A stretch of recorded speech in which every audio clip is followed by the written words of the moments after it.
강제추행 혐의를 받고 있는 오거돈 전 부산시장에 대한 구속영장이 기각됐습니다. 영장 실질 심사가 진행되는 8시간여 동안 경찰서 유치장에 대기했던 오 전 시장은 일단 귀가해서 불구속 상태로 추가 수사를 받게 됐습니다. 류재민 기자가 보도합니다.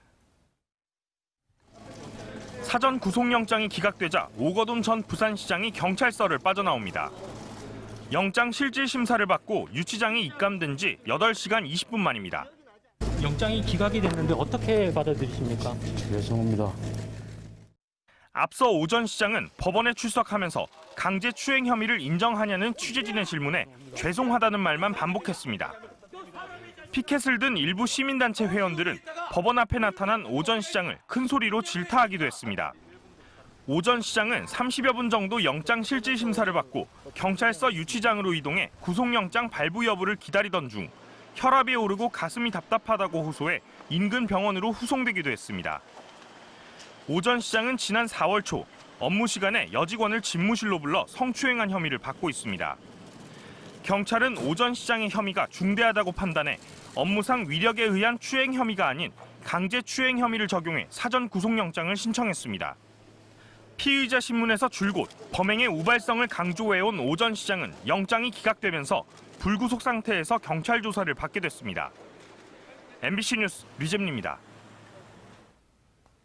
오 전 시장의 영장 실질 심사를 한 법원은 사안이 중하지만 도주와 증거인멸 우려가 없다고 판단해서 영장을 기각했습니다. 오 전 시장을 소환 조사하면서 구속을 확신했던 경찰은 당혹감을 감추지 못했고 부산 성폭력 상담소는 즉각 성명서를 내고 강하게 반발했습니다. 김윤아 기자가 취재했습니다. 영장 실질 심사에서 오거돈 전 부산시장은 자신의 범죄가 우발적이었다고 주장했습니다. 성추행 혐의를 인정하면서도 구체적인 건 기억이 나지 않는다고도 말했습니다. 이에 대해 검찰은 계획적인 범행이고 진정성이 없는 진술이라며 구속 수사의 필요성을 주장했습니다. 양측의 공방을 지켜본 법원의 결정은 구속영장 기각이었습니다. 법원은 범행 장소와 내용 등으로 비춰 사안이 중대하지만 불구속 수사 원칙과 증거가 모두 확보돼 구속 필요성이 없다고 밝혔습니다. 또 증거인멸과 도주 우려가 없는 점도 기각 사유로 덧붙였습니다. 일각에선 오 전 시장이 70이 넘는 고령이라는 점과 두 차례 암 수술을 받은 이력 등도 영향을 미쳤을 것으로 보고 있습니다. 오 전 시장의 죄질이 매우 나쁘다며 구속을 강하게 확신했던 경찰은 기각 소식에 허탈해하는 분위기입니다. 오 전 시장의 성범죄에 분노하며 피해자 보호에 적극 나섰던 부산 성폭력 상담소는 즉각 성명서를 내고 반발했습니다. 피해자는 아직 일상으로 돌아가지 못했는데 가해자만 구속이 기각된 상태입니다. 이것은 권력에 의한 성폭력 범죄를 예방하고 공직의 무거움을 알릴 기회를 법원이 내팽개친 겁니다. 영장이 기각되면서 경찰이 향후 수사 일정에도 차질이 불가피하게 됐습니다. 오 전 시장에 대한 또 다른 성추행 의혹과 채용 비리 등 풀어야 할 의혹들이 많은 상태에서 경찰은 영장이 발부되면 구속된 오 전 시장을 상대로 다른 혐의를 압박할 예정이었지만 추가 수사는 쉽지 않을 것으로 보입니다. MBC 뉴스 김윤아입니다. 네, 다음 소식입니다. 지난 주말 부산에서 발생한 고교생 코로나19 확진 환자의 감염 경로가 아직 오리무중입니다. 이런 가운데 오늘부터 부산 시내 모든 초중고등학교가 3차 등교 수업에 들어가는데요. 이제는 감염 예방을 위해서 모두가 노력해야 될 시기입니다. 정세민 기자가 소식 전합니다. 김석준 교육감이 주재한 화상회의에 부산 시내 초중고 700여 개 학교 교장 선생들이 참가했습니다. 부산교육청이 생긴 이후 최대 규모의 화상회의입니다. 회의 주제는 내성고 확진자 발생과 함께 3차 등교를 앞두고 교육 현장에서의 철저한 코로나19 대응을 다시 한번 촉구하기 위해서입니다. 지난 주말 내내 온 시민이 가슴을 쓸어내리게 했던 내성고 확진자 A군의 경우 밀접 접촉자에 대한 검사 결과가 모두 음성으로 나온 상황. 하지만 감염 경로가 아직 밝혀지지 않아서 안심하기에는 이른 상황입니다. 특히 A군의 친구 B군이 다니는 인근의 고등학교는 하루 동안 학교 문을 닫고 종일 방역과 소독을 하며 온갖 소문에 시달려야 했습니다. 인근 학교 코로나19 확진자와 접촉한 본교 학생이 음성으로 판정을 받았지만 비상대책회의를 여러 차례 거듭한 결과 철저한 방역 차원에서 어제 하루 원격 수업을 했고 모든 대책 수립을 해서 오늘부터 등교 수업 중입니다. 인근 학교 구성원으로까지 불안 심리가 확산되자 부산교육청은 내성고 3학년 학생과 교직원 전원을 대상으로 전수조사를 실시했고 검사 결과 모두 음성으로 나왔습니다. 교육청은 이에 따라 학원과 PC방, 노래방 등 방과 후 학생들이 자주 모이는 곳에 대한 관리 감독을 촉구하고 나섰습니다. 문제는 학교 밖에서 우리 학생들이 PC방이나 노래방 이런 다중 이용 시설에 가면 감염 위험이 굉장히 높은데 이 부분은 학교가 일일이 다 관리하기가 어렵습니다. 학부모님들께서 특별히 관심 가지고 잘 지도해 주시기를 부탁드립니다. 한편 부산에서는 오늘 3차 등교 수업이 예정돼 있어 고등학교 1학년과 중1, 초등학교 3, 4학년의 등교 수업이 시작됩니다. 부산 지역 고교생 확진자 A군의 감염 경로가 아직 밝혀지지 않은 상황에서 이제는 학교는 물론 각 가정과 사회에서의 관심과 협조가 더욱 필요한 시점입니다. MBC 뉴스 정세민입니다. 밤사이 부산에는 코로나19 추가 확진 환자가 나오지 않아서 누적 환자 144명을 유지했습니다. 해외 입국자는 지난 1일 하루 57명이 부산에 도착해 지난 4월 이후 부산으로 들어온 해외 입국자 수유자는 1,797명으로 집계됐습니다. 한편 부산시는 당초 어제부터 영업을 재개할 예정이었던 시내 유흥시설 71곳에 대해 또다시 일주일 동안 집합금지 행정명령을 연장했습니다. 해당 업소는 클럽 14곳, 감성주점 15곳, 콜라텍 42곳이며 집합금지 행정명령은 오는 9일 정오까지입니다. 시는 만일 이들 업소에서 영업을 하다가 확진자가 발생하면 영업자와 시설 이용자들을 상대로 방역비 전액에 대한 구상권 청구를 한다는 방침입니다. 네, 다음은 오늘 신문 읽기 순서입니다. 먼저 국제신문부터 보시겠습니다. 부산 양산 식수원인 양산 물금 취수장에서 발암물질인 다이옥산이 일부 검출되면서 물금의 수질안전 측정센터를 세우자는 의견이 커지고 있다는 내용 일면에 실렸습니다. 신문에 따르면 부산시는 최근 낙동강 유역 유해 물질을 감시 분석할 수 있는 수질 측정센터를 물금 취수장 인근에 설치해달라고 환경부에 요청했습니다. 신문은 환경부도 이런 의견을 긍정적으로 검토하는 것으로 알려진다고 덧붙였습니다. 사회면 기사입니다. 부산 원도심 기초자치단체들이 골목을 활용한 관광 콘텐츠를 잇따라 내놓고 있다는 소식입니다. 동구는 올해 정부의 걷기 여행길 사업 공모에 선정돼 예산 2천만 원을 들여 초량동과 좌천동 일대에 슬기로운 행복도보 프로그램을 진행한다고 밝혔고 중구도 관내에 있는 계단도로 410여 곳에 대해 전수조사를 마친 뒤 도보 관광 자원으로 활용하는 방안을 검토하고 있다고 밝혔습니다. 다음은 부산일보입니다. 부산 지역 최대 성매매 집결지 중에 하나인 해운대 6공구가 70년 만에 폐쇄된다는 소식 일면에 전하고 있습니다. 해운대구는 오늘 오전 10시 선포식을 열어 6공구 부지를 완전히 폐쇄할 예정이라고 밝혔습니다. 해운대 6공구 폐쇄 이후 그 일대는 오는 2022년까지 지상 38층 규모의 생활형 숙박시설이 들어설 예정이라고 신문은 설명했습니다. 네, 마지막 사면 기사 하나 더 보겠습니다. 부산 지역 일부 기초단체들이 길거리에 방치돼 보행자들을 위협한다는 이유로 공유형 전동 킥보드를 강제 수거하고 과태료를 부과하고 있다는 소식입니다. 수영구와 해운대구 등은 관내에 방치되어 있는 전동 킥보드를 노상 적치물로 보고 강제로 수거한 뒤 공유 킥보드 업체인 라임에 과태료를 부과했다고 밝혔습니다.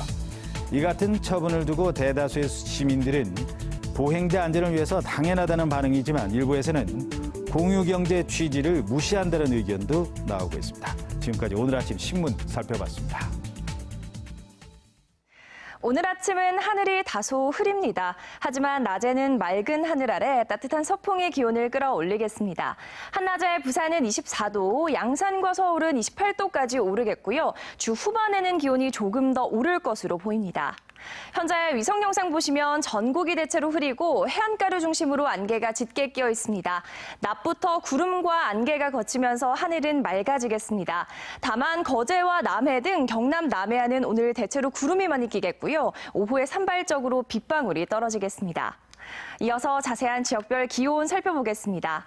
오늘 아침 기온은 부산 18도, 양산 16도로 어제보다 조금 높게 출발하고 있습니다. 낮에는 내륙이 30도까지 올라 덥겠고요. 해안가 지역은 낮 기온 25도 안팎을 보이겠습니다. 부산과 거제가 24도, 남해는 25도로 예상됩니다. 내일까지 남해상에 안개가 짙게 끼겠고요. 오늘부터 남해안은 바닷물의 높이가 높겠습니다. 물결은 동해남부 먼바다에서 최고 2m까지 비교적 낮게 일겠습니다.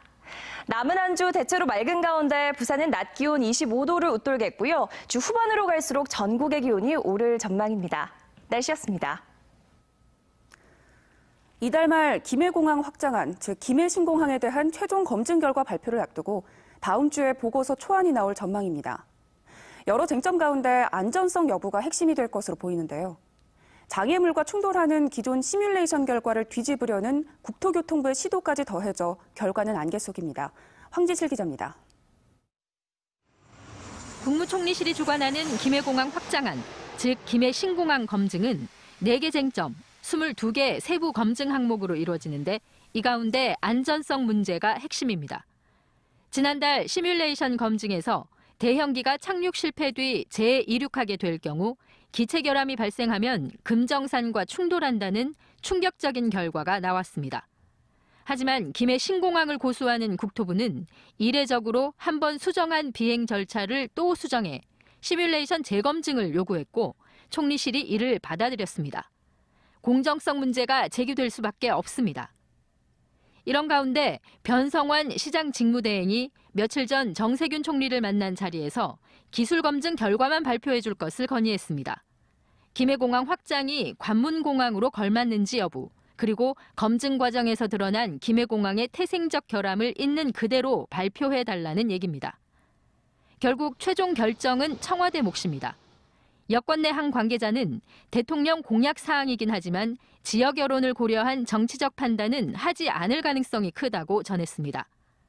다음 주 비공개를 전제한 보고서 초안에는 지난달 충돌 결과가 나온 1차 시뮬레이션 결과와 다음 주 2차 시뮬레이션 결과가 모두 포함될 전망으로 이 보고서 초안이 청와대 최종 판단의 가늠자가 될 것으로 보입니다. MBC 뉴스 황재실입니다. 다음은 지역경제계 소식 전해드립니다. 경제메모 정은주 기자입니다. 정부가 지난 1일 열린 제6차 비상경제회의에서 해외 진출 기업이 수도권으로 이전하면 세제, 입지 지원을 강화하기로 한 데 대해 지역 상공계가 강하게 반발하고 있습니다.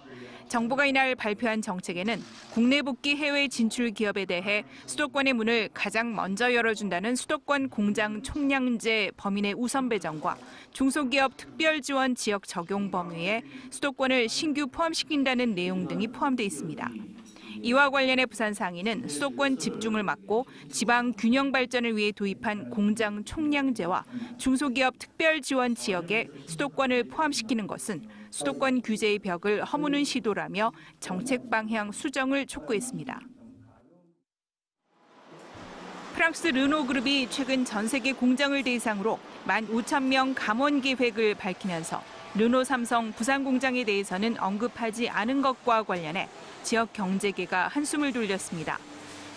르노 삼성차는 이와 관련해 노사 관련 이슈가 정리되고 신차 XM3의 내수 판매 호조 등 부산 공장의 상황이 최근 나아진 데다 프랑스 르노 본사의 발표로 당장은 구조조정 우려도 피해간 만큼 신차의 해외 수출 물량 확보 등을 위해 사활을 걸겠다고 밝혔습니다. 부산 울산 지역의 지난 4월 제조업 가동률이 역대 최저치를 기록했습니다. 중소기업 중앙회 부산 울산본부가 중소기업 340여 개사를 대상으로 조사한 결과 4월 중소제조업 평균 가동률은 전달보다 1.1%포인트 떨어진 67.4%를 기록했습니다. 이 같은 수치는 금융위기 때인 지난 2009년 6월 68.4% 이후 역대 최저치입니다.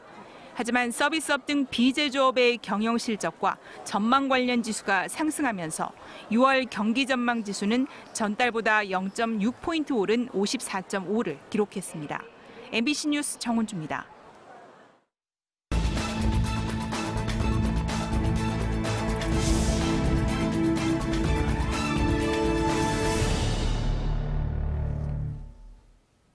어제 오전 11시 10분쯤 해운대구 중동 청사포 인근에서 소형 보트가 전복돼 선장 A씨 등 2명이 바다에 빠졌다가 해경에 구조됐습니다. 해경은 출항 직후 선체에 물이 찼다는 승선원 진술 등을 토대로 정확한 경위를 조사하는 한편 사고로 인한 해양 오염은 없었다고 설명했습니다.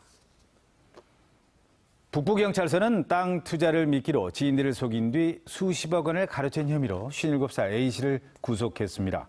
A씨는 지난 2015년 5월부터 약 4년 동안 자신은 건설회사 주주, 남편은 부산시 공무원이라고 지인들을 속여 87차례에 걸쳐 17억여 원을 가로챈 혐의를 받고 있습니다. 어제 새벽 2시쯤 광안대교 하판을 달리던 택시기사 A씨가 교통사고를 낸 뒤 시속 140km 이상으로 달아난다는 신고가 112 경찰 상황실에 접수되었습니다. 경찰이 긴급 출동하자 택시기사는 남천동 해변시장에 차를 내버려 두고 인근 아파트 단지 내부로 달아나다가 검거됐습니다. 경찰은 A씨가 면허 취소 수준의 만취 상태에서 음주운전을 한 것으로 보고 정확한 경위를 조사하고 있습니다. 지난 1일 동래구 온천동의 한 음식점에서 냄비 과열로 추정되는 불이나 소방서 추산 500만 원 상당의 재산 피해가 발생했습니다. 또 인근 요양병원에 연기가 스며들어 비상벨이 울리면서 30여 명이 대피하는 소동이 벌어졌지만 다행히 인명피해는 없었습니다. 경찰은 식용유가 든 냄비를 가스레인지에 올려놓고 자리를 비운 뒤 불이 났다는 음식점 업주의 진술을 토대로 정확한 화재 원인을 조사하고 있습니다.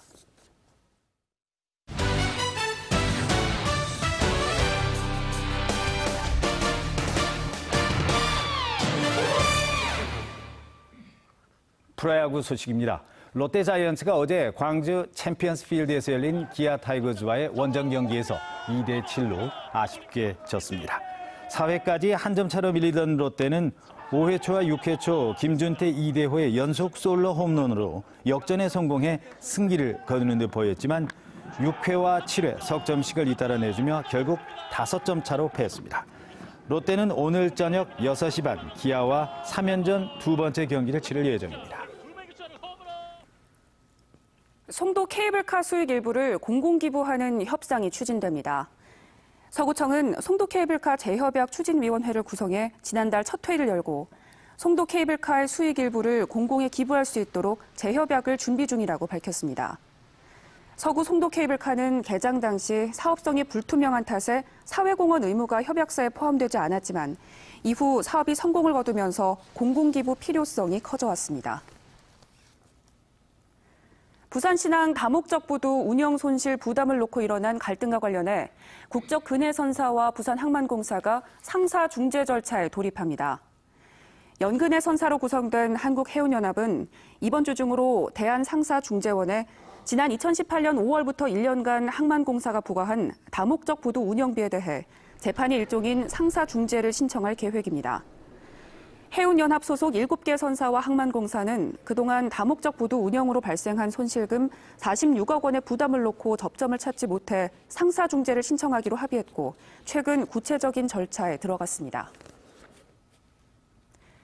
양식업에 피해를 주는 해초인 괭생이 모자반이 우리나라 연안에 대규모로 유입될 가능성이 높아져 국립수산과학원이 예찰 활동을 강화하고 있습니다. 수가원은 최근 서해 외해와 동중국해 현장 조사 결과 괭생이 모자반이 대규모로 널리 분포한 것을 확인했다고 밝혔습니다. 수가원은 피해 방지를 위해 올해 1월부터 동중국해와 서해 먼바다에 분포하는 괭생이 모자반을 인공위성과 드론, 조사선을 이용해 모니터링하고 있습니다.